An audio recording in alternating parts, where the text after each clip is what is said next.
It is important that we tell the truth to the world. It is time for people to understand. Birakwiye ko tubwiza isi yose ukuri. Birakwiye ko noneho mwamenya icyo Amerika imaze amezi arenga 2 yose irwanira nta ntsinzi ariko igakomeza. Ikugeza ubu isi yose iri mu kibazo cy'ibikomoka kuri petrole, ibyatumye ikangukira bwangu mu mutego w'ikinyoma cya Amerika ngo turi gucura intwaro kirimbuzi zishobora gushyira isi mu kaga. Ibi ntabwo ari byo. That could threaten global security. However, this claim remains highly disputed, and many believe it does not reflect the full reality. Ibwa nyuma na nyuma Irani yiziye kubabwira amakuru y'icyihishe inyuma y'ihangana rimaze iminsi hagati yayo na Amerika mu burasirazuba bwo hagati, ibyatumbagije igiciro cy'ubuzima hose ku isi, ibigira Amerika ikibazo koko ibikayigira ikibi nk'uko Irani ikunda kubivuga. Inukuri niwumva aya makuru urasanga igihugu nka Amerika tumaze imyaka n'imyaka tuzi ubuhangange, ubudasa n'ubudashyikirwa, igisigaye kwizina gusa. Icyitonderwa, Irani mbere yo gushyira hanze aya makuru yasabye isi yose kutagira ubwoba n'igishyitsi, iti Allahu Akbar. Ibisobanuye ngo Imana niyo nkuru. Yesu ubundi mwaba muzi inkuru y'indege yo mu bwoko bwa drone izi zitagira abapilote yitwa RQ-170 Sentinel. Imwamenye si inkuru y'igisasu karabutaka ikiri mu bikomeye kandi bitinyitse ku isi hose cyitwa GBU-57 Massive Ordnance Penetrator. Hari amakuru mwaba mufite se kuri B2 Spirit, indege y'igicucu yikorera bya bombe ntigaragare mu kirere ikarimbura ikiri ku butaka cyose? Mwaba mwaramenye se Trinda 2D5 imisiri kirimbuzi zibitse mu mazi izirasirwa mu mazi zikisekura ku isi zikarimbura ikiriho cyose? Cyangwa se F-22 Narrator, indege y'intambara ya mbere ku isi irwana inkundura kurusha izindi zose zakozwe? Ibyo byose ni ibitekerezo bya Amerika bigira igihangange, ikaba iya mbere ifite igisirikare gikomeye ku isi, ariko byibwe kera na Irani nuko iricarira bisesengura ibikuba inshuro zirenga 100 ibyayigize Irani ubu twese tuzi. Ikibazo cya mbere gikomeye kuri Amerika, aya niyo makuru yonyine agiye gusiga umenye neza Irani imaze iminsi 60 yose ihanganye na Amerika ikandi gikomeye. Ubundi iki gihugu ni gatike. Mu minsi ibarirwa ku ntoki nibwo hari amakuru yagiye hanze yavuga ko Irani yaba yaratangiye umushinga wo gucura igisasu cya GBU-57 Massive Ordnance Penetrator. Yashishuye cyangwa yibye kopi yayo ku gisasu cya Leta Zunze Ubumwe za Amerika icyatewe muri Irani, nuko iki gihugu gisigarana kopi gitangira kugikora. Hari n'andi makuru yavugaga ku bijyanye n'intwaro karabutaka zitandukanye Leta Zunze Ubumwe za Amerika yakoresheje mu bitero bitandukanye hariya muri Irani, Iraq, Afghanistan ndetse n'ahandi. Irani yaba yarashatse amakuru yayo igatangira ubusesenguzi ndetse n'ubuhanzi bwo kuzicura izisubiramo. Ibikomeje kuba ikibazo nyamukuru, intambara ikomeje kujya mbere mu gihugu cya Irani, by'umwihariko mu burasirazuba bwo hagati.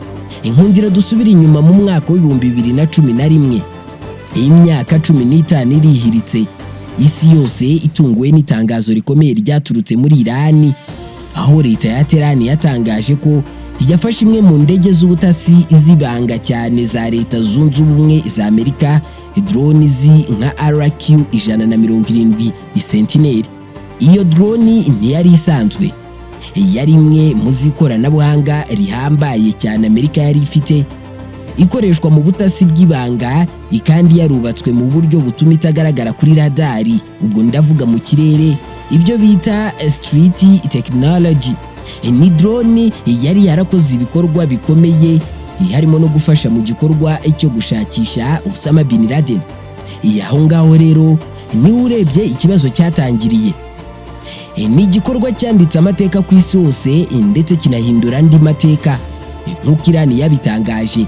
Iyo drone yafashwe hafi y'umujyi wa Kashmir abasirikare bayo bavuze ko bayikoreshejeho uburyo bw'ikoranabuhanga bwo guhindura imiyoborere yayo icyitwa electronic warfare, ibayitesha umurongo, ibarayimanura nta kwangirika kubayeho gukomeye, nuko bayifata batyo. Icyo gihe Amerika ntiyigeze yemera uburyo ibyo Iran yavuze ko yabikozemo, ariko yemeye ko hari drone yabuze. Icyo gihe ikibazo cyatangiye ubwo nyine, igitangirira icyo gihe imyaka 15 kabiri ihiritse. Abahanga bavuga ko Iran ari ubwenge yatangiye ubwo nyine bwo gukoresha ibikoresho bitandukanye bya Amerika, ikabitubura ikabikoramo izindi verisiyo zo ku rwego rwo hejuru. Ibikomeje kugaragara ko ari cyo kibazo nyamukuru kibangamiye Amerika. Hari icyitwa reverse engineering, ikwiga ibanga ry'undi, nuko ukarihindura ukaryagura rikaba ritinyitse kurusha mbere. Nyuma yo kuyifata, Iran yatangiye igikorwa cy'ingenzi cyane cyo gusenya iyo drone, bayiga uko yubatse, uko ikora n'ikoranabuhanga riyigize. Ibi byitwa reverse engineering. Abahanga ba Iran batangiye gusesengura imiterere yayo, design cyangwa igishushanyo cyayo, uburyo igenda, systeme ya speed igenderaho, icyo kimwe n'ikoranabuhanga rituma itagaragara kuri radari. Mu gihe gito Iran yatangaje ko yashoboye gusobanukirwa byinshi mu buryo iyo drone yubatse, ndetse itangira no gukora izayo zishingiye kuri iyo modeli. Ibyo rero bidatinze byabyaye drone nshya ya Shahidi 171 na Shahidi 191. Ni nyuma y'imyaka mike Iran yerekanye ko yatoraguye iyo drone, ikanatangaza ko yatangiye kwikoraho ubushakashatsi. Yahise ishyira hanze drone yitwa Shahidi 171 Simogothe, drone nini cyane, isa cyane kandi na RQ 170 y'Abanyamerika.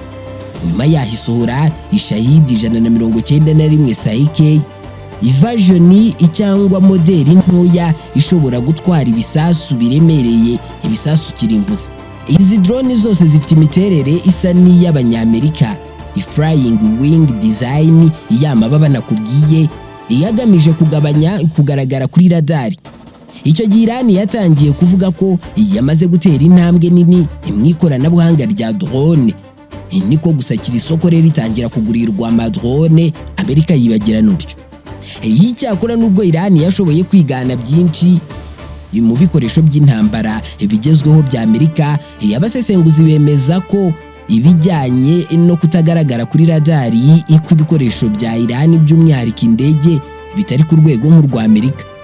Modeli n'ubushobozi bwo kugenzura bitaragera ku rwego rwo hejuru nk'urwa Amerika, ariko igifite ikoranabuhanga riri imbere cyane kandi ryahangana n'irya Amerika.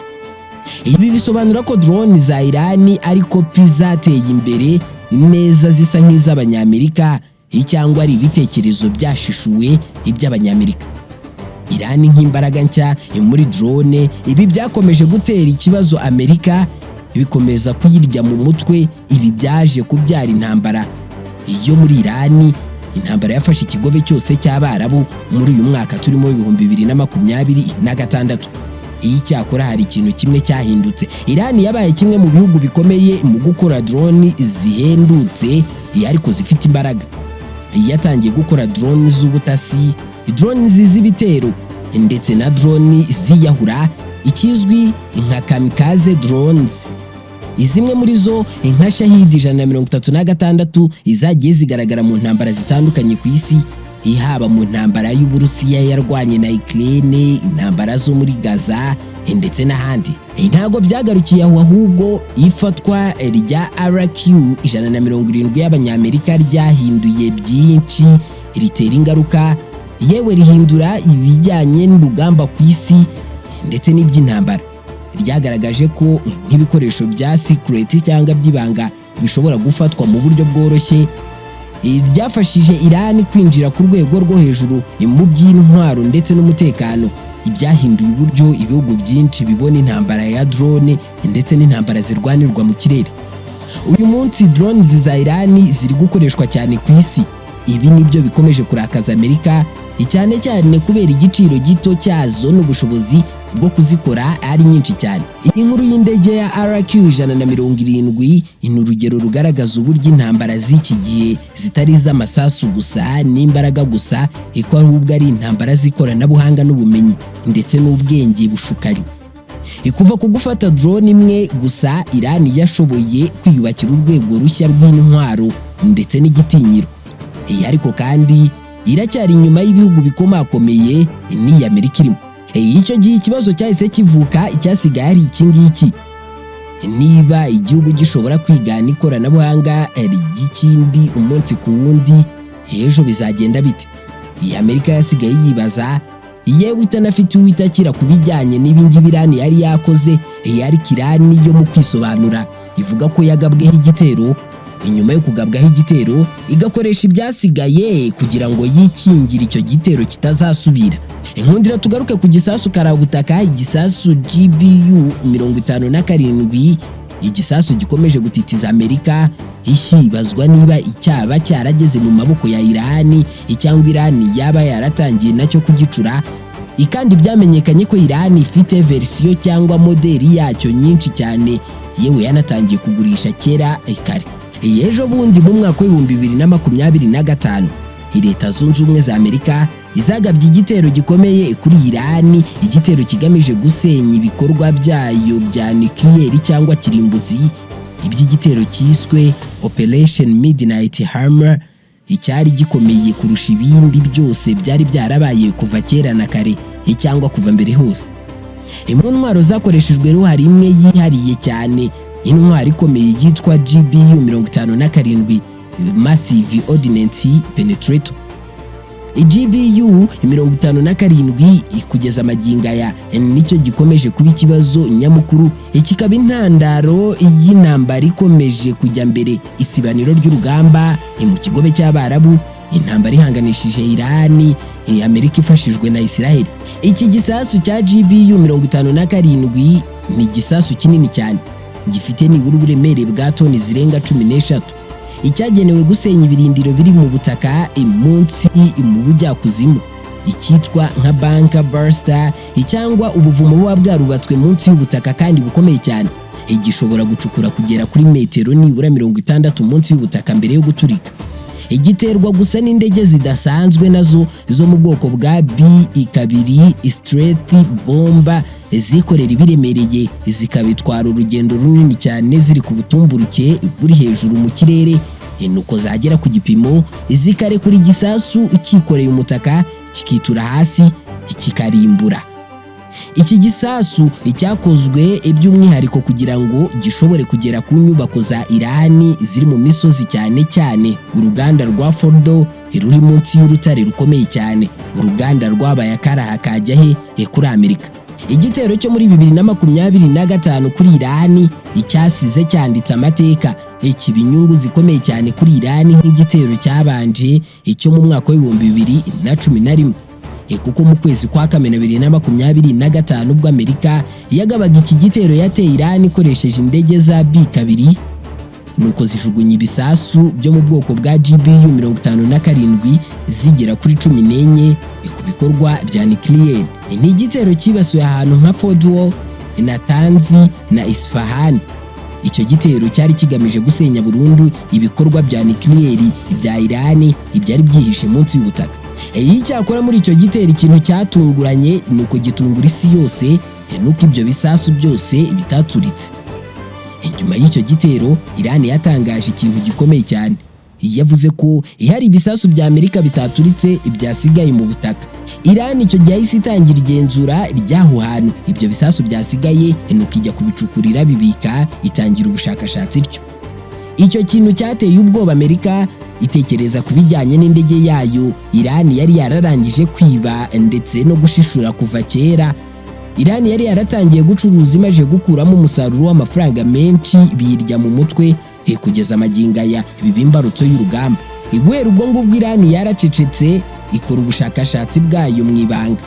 Muri uyu mwaka wa 2026 mu ntangiriro zawo, Iran yatangaje ko yafashe ibisasu birenga 15 bya Amerika bitaturitse, harimo na GBU 57 imwe itaraturitse neza. Aya makuru ntago yemejwe na Amerika, yari kavugwa cyane mu nzego z'umutekano. Irani izwiho gushishura ndetse no kubikimenya bose mu bijyanye no kwigana iby'umwihariko ibikoresho bya gisirikare. Yahise itangira reverse engineering, ityo nk'uko nabikubwiye habanza. Kuri uru rwego cyangwa muri iki gikorwa ibafata igisasu bakagihambura bahereye ku bikigize inyuma, bakageramo imbere bakagitatanya, yewe bakakiga ku bijyanye na fuse system yacyo, uburyo giturika, ikoranabuhanga riyobora igisasu iyo kiri mu kirere, ibyuma bikomeye byacyo bikigize ndetse n'ibindi. Inyuma ya Irani ntago yatangaje ko yakoze kopi y'iki gisasu, ariko yatangaje ko ifite ibisasu yashyize ku isoko bishobora kwinjira mu butaka bigaturika nyuma kandi bigaturitsa ahantu hanini ku rwego ruhambaye. Irani yavuze ko ari ibisasu bishobora gushyirwa no muri misile zayo nka Fata hypersonic missile. Ibi bigatuma ikomeye cyane kandi igakora nka verisiyo ya GBU 57 igisasu cya Amerika. Mu gihe isi ikomeje guhanga amaso umwuka mubi uri hagati ya Irani na Leta Zunze Ubumwe za Amerika, Amakuru ayemeza ko Terani yaba iri kugerageza kwigana igisasu cya Amerika icyo mu bwoko bwa GBU 57 Massive Ordnance Penetrator. Ibikomeje guteza impaka zikomeye, ibi bikaba imbarutso yateje intambara Leta Zunze Ubumwe za Amerika zagabye muri Irani uhereye ku 28 Gashyantare uyu mwaka turimo 2026. Nubwo ayo makuru ataremezwa ku buryo bwigenga, inzobere mu ntwaro zivuga ko yashobora kuba ari ikimenyetso cy'ihinduka rikomeye ku rugamba rw'ikoranabuhanga rya gisirikare, akaba n'ikimenyetso cy'intambara cyangwa ubusobanuro nyakuri bw'intambara Leta Zunze Ubumwe za Amerika izashoje ku gihugu cya Irani. Ndakwibutsa ko Irani yari ifite umugambi wo kurasa ibisasu ukarabutaka ibimeze nk'iki ngiki cya GBU 57. Ibi bikaba ari ibisasu ibiraswa mu gihugu nuko bigatebera mu butaka metero nyinshi cyane, bikabasha kuba byaturikira mu butaka bikarimbura. Izi mpinduka zishobora kuba nini kurusha uko bigaragara kugeza magingo aya, inyuma y'uko Amerika yanze gushyira hanze amakuru y'uko Irani yaba imaze igihe cyangwa imyaka myinshi yicurira ibisasu yabiganyeho, ikaba ariyo ntandaro yo kubagabaho ibitero. Ibi bikomeje gutuma ikiguzi cy'ubuzima cyiyongera, ibikomoka kuri petrole bigatumbagira ubudasiba. Inzobere mu by'intwaro zigaragaza ko nubwo Irani yaba itabasha gukora ikopi yuzuye ya GBU 57, hari ingaruka zikomeye zishobora kubaho. Iya mbere ni ukwihutisha intambara y'ikoranabuhanga. Ibihugu bikomeye kugeza amagingo aya bishobora kongera ishoramari mu by'intwaro zigezweho, cyane cyane izinjira mu butaka, icyitwa nka deep strike weapons. Impamvu ya kabiri ni ukongera ubwirinzi bwa Irani. Irani ishobora gukoresha ubumenyi ibonye mu kubaka ibirindiro birushaho kwirwanaho mu rwego rwo kugira ngo yimure kuri Amerika. Impamvu ya gatatu ni uguhindura imbaraga mu karere ka Middle East mu burasirazuba bwo hagati. Iby'umwihariko muri iyi minsi ibihugu bitandukanye bitangiye kugenda byiyomora ku bihugu bikomakomeye nka Amerika, icyo kimwe n'ibindi byari bisanzwe bihuriye mu miryango ikomakomeye kandi imaze imyaka nka za OPEC Plus, imiryango izwiho gucuruza petrole ndetse no kuyitunganya, ikaba iya mbere ku isi. Ibi bintu bishobora gutuma ibihugu byinshi ibyo mu kigobe nka Israel n'ibindi bitandukanye bitangira gushaka uburyo bushya bwo kwirinda, bidasabye ko Amerika iza gufata uruhande ndetse n'uruhare rwo kubirindira umutekano, cyane ko byagaragaye ko nubwo bifatiwe runini na Leta Zunze Ubumwe za Amerika, ariko bitabura kuraswaho uko byishakiye. Ese Amerika ibi ngibi iri kubifata gute? Ese Amerika ishaka kurangiza iki kibazo gute itabeshya isi n'amahanga? Ese koko iki gisasu icyo kimwe n'ibindi biri kuvugwa Irani irabifite? Nubwo Washington itaratangaza byinshi, ibi bishobora gufatwa nk'ikibazo, kandi ikibazo gikomeye cy'umutekano. Impamvu nuko GBU 57 yari imwe mu ntwaro itarigeze ishaka ko ikoranabuhanga ryayo risohoka hanze cyangwa ngo rimenyekane n'ibindi bihugu ibyo ari byo byose by'umwihariko iby'ibihangange. Hari impungenge iko niba Irani ibashije kumenya uko ikora, uko ikoreshwa, bishobora kugera no ku bandi bafatanyabikorwa bayo nk'Uburusiya, Ubushinwa ndetse n'ibindi bihugu by'inshuti y'akadasohoka na Irani. Ukuri hagati ya propaganda n'ukuri k'ubuhanga urebye nicyo kibazo nyamukuru kiri hagati y'ibihugu byombi, yaba Irani, Leta Zunze Ubumwe za Amerika na Israel isa nk'aho iri inyuma imeze nk'umufasha ibyo gusa. Hari abandi bemeza ko aya makuru ashobora kuba yari uburyo bwa Irani bwo kwiyerekana nk'uko ikomeye mu rwego rwo guhangana n'igitutu cya politiki n'igitutu cya gisirikare.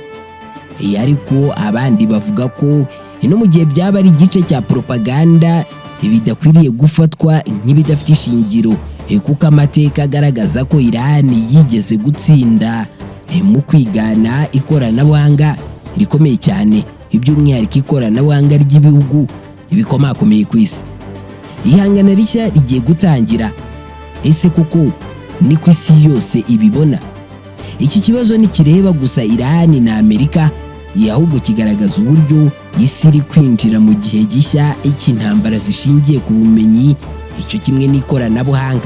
Ese niba koko Irani iri kugera ku rwego rwo gusobanukirwa igisasu nka GBU 57, byaba ari intambwe ishobora guhindura uburinganire bw'imbaraga mu karere no ku rwego mpuzamahanga.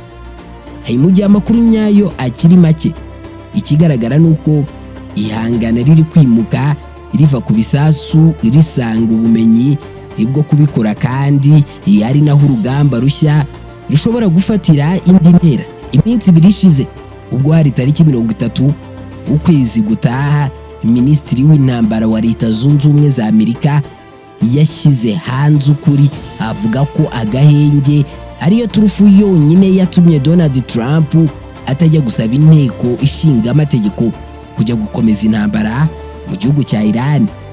Minisitiri w'intambara muri Leta Zunze Ubumwe za Amerika Ipete Executive yatagaje ko kubera ko bari mu gahenge ko kudatera Irani kujya gusaba uruhushya inteko ishinga amategeko rwo gukomeza intambara kwa Donald Trump, ibyabaye bihagaritswe.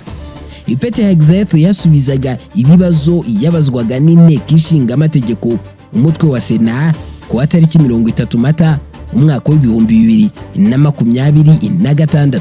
Uhereye none iminsi 60 iruzuye kuva Donald Trump amenyesheje inteko ishinga amategeko iko yafashe umwanzuro wo kurasa kuri Irani. Icyo gihe hari tariki 2 Werurwe umwaka w'2026. Itegeko ryo muri Leta Zunze Ubumwe za Amerika rigena ko nibura Perezida aba agomba kujya gusaba inteko ishinga amategeko uruhushya rwo gukomeza intambara mu gihe intambara ya Amerika yaba yaratangiye kandi imaze iminsi isaga 60. Ibi ngibi rero nibyo bikomeje gukoma mu nkokora Perezida Donald Trump, aho ari kubarira iminsi y'agahenge ku ntoki kugira ngo ibindi bitero karabutaka bimanurwe mu burasirazuba bwo hagati kujya kurimbura ibi bikorwa, izi ngufu za nucleaire zimaze iminsi zicurwa n'igihugu cya Irani.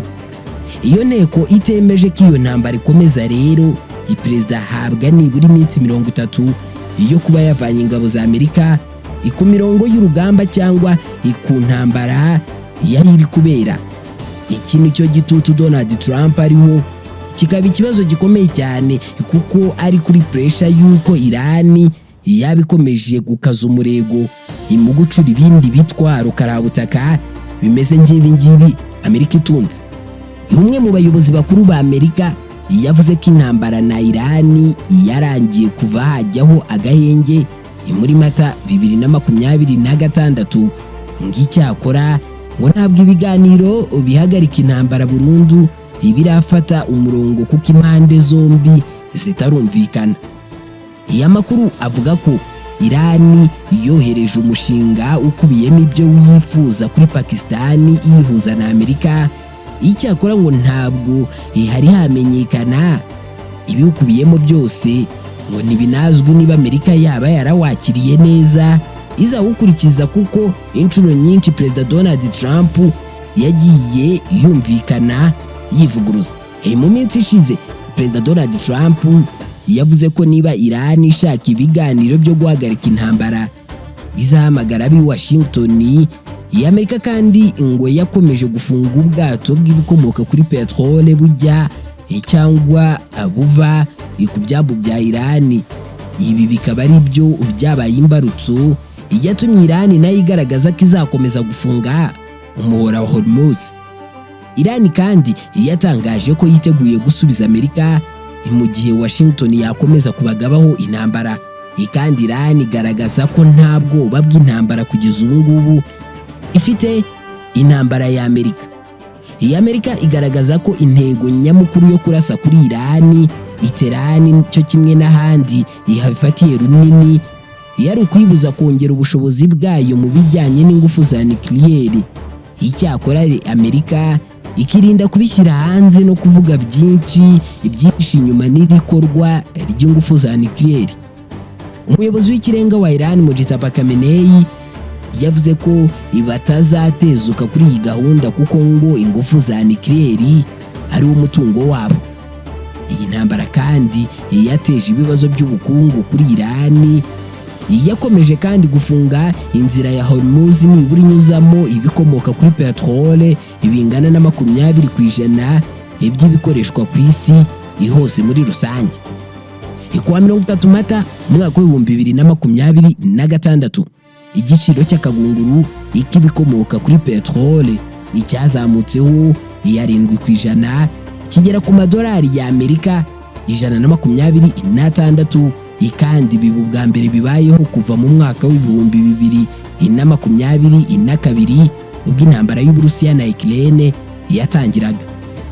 Ubwo yasubizaga ibibazo by'abasenateri, Jacques, minisitiri w'intambara wa Amerika, yagize ati ubu turi mu gahenge. Bivuze ko dukurikije uko tubyumva ikubara iminsi 60 byabaye bihagaze.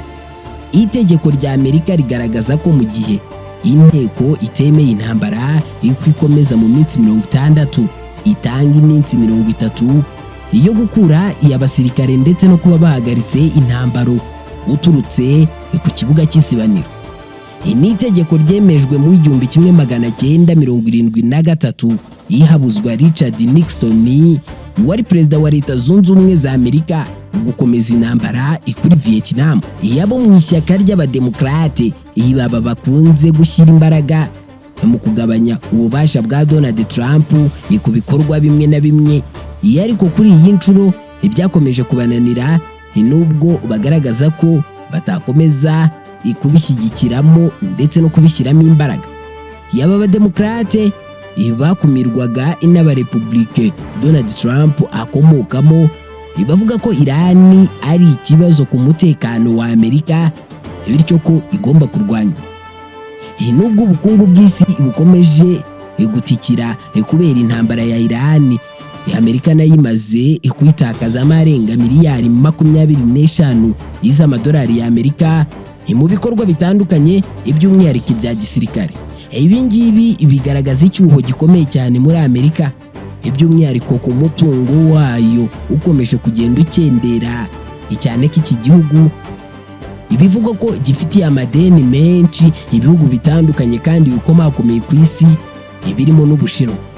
Amakuru yizewe amajije kujya hanze ariko ataremezwa n'urwego rwari rwo rwose haba Iran cyangwa Amerika ku mugaragaro, yavuga ko ibikorwa bya Iran byaba iby'ibisasu bya nucleaire n'iby'izindi ndege bamaze iminsi bakora nibimara kurangira, cyane ko byose hamwe bigeze kuri 80% kugira ngo birangire, nibura Iran itazaba niri na rimwe igifite ubwoba bwo guhangana na Amerika igihe icyo ari cyo cyose. Biri kuvugwa ko nibura inyuma y'amezi 2 gusa Iran yabirangije umushinga wo gukora igisasu karahabutaka, kimwe mu byo yiganye kuri Amerika, ndetse n'ubundi bwoko bushya bw'igisasu batangiye kikaba kimwe rukumbi cya nucleaire gishobora kurimbura ahantu hanini mu buryo buteye ubwoba, kikahagira umuyonga nk'uko Iran yagiye irimbura ibigo bitandukanye bya Leta Zunze Ubumwe za Amerika. Ubwo ndavuga ibirindiro byari biri mu bigobe by'Abarabu mu bice bitandukanye byakoranaga na Amerika. N'ibisasu bifite ubushobozi nk'ubw'ibyakoreshejwe ubwo Iran yahinduraga umuyonga ibirindiro bya Amerika bitandukanye bya gisirikare ibyari ahatandukanye uhereye tariki ya 28 ubwo batangizwagaho intambara yeruye kuva intambara ya Iran na Leta Zunze Ubumwe za Amerika yatangira. Nibura bavuga ko Iran imaje kwangiza ibirindiro bya Amerika ibisaga 16 biri mu bihugu 8 byose, aho bimwe muri byo ibyahindutse umuyonga ku buryo bitakongera gukoreshwa. Ibi ngibi ibyakozwe n'intwaro nshya za Iran, intwaro isi yose idafiteho amakuru. Kandi bivugwa ko Iran mu bubiko ifitemo izindi ntwaro itarasoza gukora nibura zigezwe kuri 80% zitunganywa, kandi izikubye inshuro 1000 zingizi zakoreshejwe. Bivuga ko imwe irashwe muri Afurika yose yayihindura umuyonga mu minota mike nk'iyo guhumbya. Ibi ni ibyavuye mu icukumburwa ryakozwe na CNN rigaragaza ko byinshi mu by'ibirindiro byari ibya Amerika kandi byari by'ibanze yari ifite mu kigobe cy'Abarabu byabaye umuyonga, kandi bikozwe n'igihugu kimwe icyoroshye ikidafite imbaraga yari cyo Iran. CNN igaragaza ko Iran yagiye itera ibirindiro yototera kwangiza uburyo bw'itumanaho bwa Amerika, radari n'ahabikwa indege za gisirikare kuko ari ibikoresho bihenze kandi kugeza ubu ibigoye gusimbuzwa ako kanya. Mu bikoresho byangijwe harimo indege ya Boeing E-3 Sentry ibarirwa nibura miliyoni 500 z'amadolari y'Amerika. Umunyamakuru wakoze iricukumbura Itamara Ikiblawi yavuze ko mu biganiro yagiranye n'abantu barebaga ibi bikorwa byangirika bemeje ko Iran yagabye ibitero karabutaka kandi ibitero bikomeye cyane. Yati batubwiye ko babonye ibitero bikomeye kurenza ibyo bahuye nabyo muri Iraq na Afghanistan. Yakomeza avuga ko hashingiwe ku makuru ya Minisiteri y'Intambara ya Amerika Pentagon, Amerika yakuye abasirikare bayo barenga 90% mu myanya bariho muri iyi ntambara ku mpamvu z'umutekano muke. Intambara ya Amerika, Israel na Iran ni yatangiye tariki 28 Gashyantare umwaka wa 2026 ubwo Amerika yagabaga ibitero karabutaka kuri Iran. Ibitero byasize byisha abayobozi bakuru ibari mu nama iterani mu murwa mukuru wa Iran, ibari barimo na Ayatollah Ali Khamenei wari umuyobozi w'ikirenga wa Iran. Imwe mu ngaruka zikomeye zatewe n'iyi ntambara ni ugufungwa kw'inzira ya Hormuz, umuhora ukomeye cyane, inzira ifatiye runini isi yose kandi imwe mu nyanja nibura zitari na nini cyane ikaba inyuramo 20% iby'ibikomoka kuri petrole byoherezwa ku isi yose. Iyi ikaba yarafunzwe na Iran. Bivugwa ko mu minsi ibarirwa ku ntoki Iran iramutse ihawe umwanya wo gusoza uyu mushinga wayo yaba ifite ibisasu bigera ku 100 byikubye imbaraga nibura 30 ugereranyije n'ibisasu Amerika ifite kandi icyenyereyeho ifata nka nkingi ya mwamba. Ibi byatuma nibura Iran igira ijambo ku isi, ntiyongere gutunga urutoki uko ishatse kandi igafata n'ijambo rikomeye ku isi, yaba ku mutekano w'isi, umutekano w'ibihugu byo mu burasirazuba bwo hagati ndetse n'ibindi.